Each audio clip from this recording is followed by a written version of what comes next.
Panoana ny hetsika back to school moa ny paty indomie maro ny tolotra entiny mandritra ny hetsika ao anatin'izany moa ny fanandramana maimaim-poana ny paty indomie.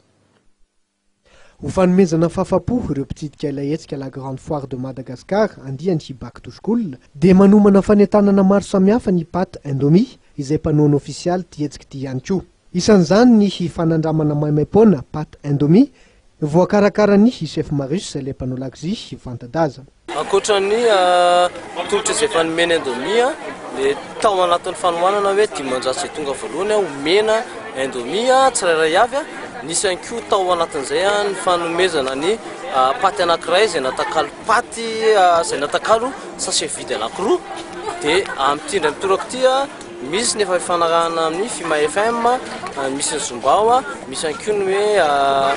fahatongavan'ny chef Marius eto amin'ny Palais des Sports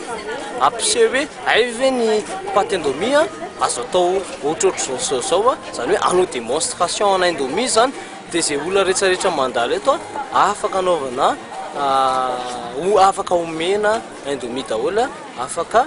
manandrana zany hoe tsirona indomie zany manana safidy maro tokoa ireo mpanjifa eo amin'ny fikarakarana sy fandrahoana paty indomie noho ny fikarohana nataondreo manam-pahaizana ho hatrany tompon'andraikitra dia afaka hohanina manta ihany koa ity paty vokarin'ny orinasa Indofood ity ary isany mampiavaka azy zany.